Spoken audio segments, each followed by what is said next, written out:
ओम सर्वमंगल मांगल्ये शिवे सर्वार्थ साधिके शरणे त्र्यंबके गौरी नारायणी नमोस्तुते। साल में 4 नवरात्र होते हैं और जिसमें से 2 शारदीय नवरात्र और चैत्र नवरात्र प्रकट नवरात्र हैं।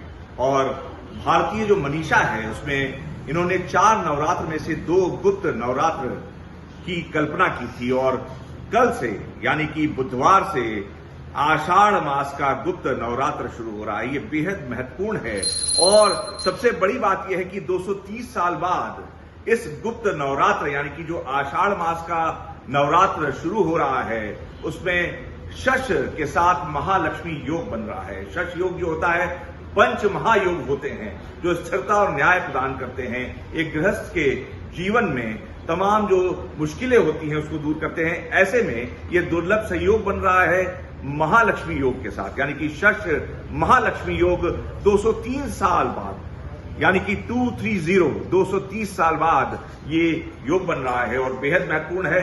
ये जो गुप्त नवरात्र हैं बेहद अहम है। यहाँ पर सब चीजें गुप्त होनी चाहिए। जो भी आप पूजा पाठ कर रहे हैं, जो भी मंत्रोच्चार कर रहे हैं, वो गोपनीय तरीके से यानी कि मन में होना चाहिए। कोई चीज प्रकट नहीं होनी चाहिए। जो मनोकामना कर रहे हैं वो भी प्रकट नहीं होनी चाहिए। माँ दुर्गा है, मैं चाहूंगा कि एक बार देखिए ये दुर्गा जी का जो स्वरूप है, जो हमारी माता है, इस गुप्त नवरात्र में इनका जो पूजन होता है शारदीय नवरात्र में होता है।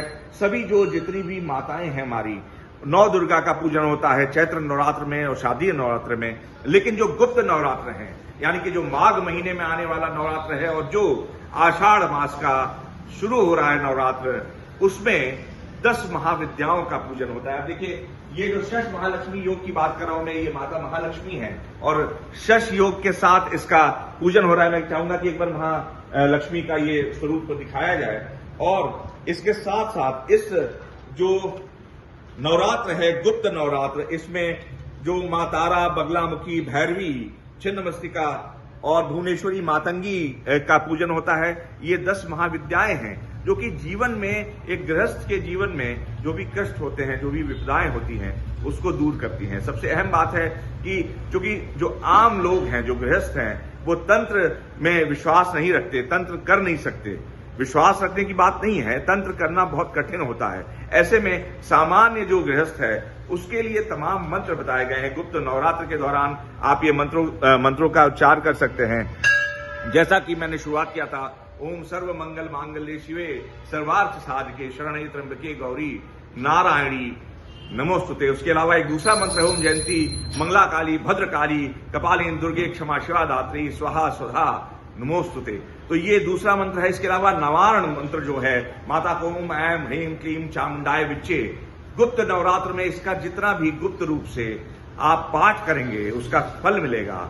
और सबसे अहम बात है कि इसमें वस्त्र, जो कि कई महत्वपूर्ण अंग होते हैं पूजा के विधान के, कर्मकांडीय पक्ष है। वैसे तो मां सरलता और भाव को पूछती हैं, आपके भाव के वश में कहा गया है भगवान रहते हैं। लेकिन अगर आप कोई भी उपासना अनुष्ठान कर रहे हैं उसमें कुछ चीजें महत्वपूर्ण है। आपका वस्त्र, जैसा कि मैंने ये लाल रंग का वस्त्र पहना है, पीले रंग का वस्त्र गुप्त नवरात्र में 9 दिन आपको पहनना होगा। ये 15 जुलाई से 22 जुलाई तक चलेगा ये गुप्त नवरात्र। और इसमें अगर आप पीले रंग के वस्त्र पहनेंगे और लाल रंग के वस्त्र पहनेंगे तो ये आपके अनुष्ठान में आपको मदद करेगा। इसके अलावा कुछ और उपाय हैं जो कि हमारे तमाम जो जानकार हैं, ज्योतिषविद हैं, जो हमारे प्रकांड पंडित हैं, वो बताते हैं कि अगर लौंग का उपाय कर लें आप, चांदी के बर्तन में या मिट्टी के बर्तन में थोड़ा सा लौंग लेके, 2 लौंग और कुछ कपूर जलाएं, तो इसमें भी जो दरिद्रता है, जो धन की कमी है, उसका भी नाश होता है। लेकिन फिर मैं ये आपको बताऊंगा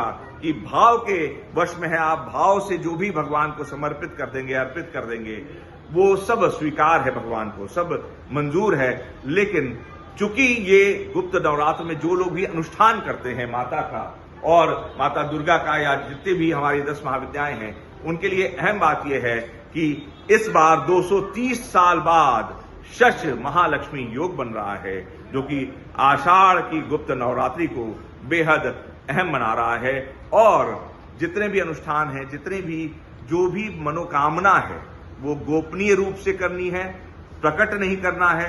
कुछ भी मंत्रोच्चार या कोई भी अनुष्ठान किसी को बताना नहीं है, सीधे आपका कांटेक्ट, आपका जो सीधा संबंध है बिना किसी बीच के बिचौलिए के सीधे इनसे होना चाहिए, माता दुर्गा से होना चाहिए। जो कुछ भी कहना है, जो कुछ भी करना है, इनसे कहिए, इनसे बोलिए और इन्हीं को समर्पित कर दीजिए।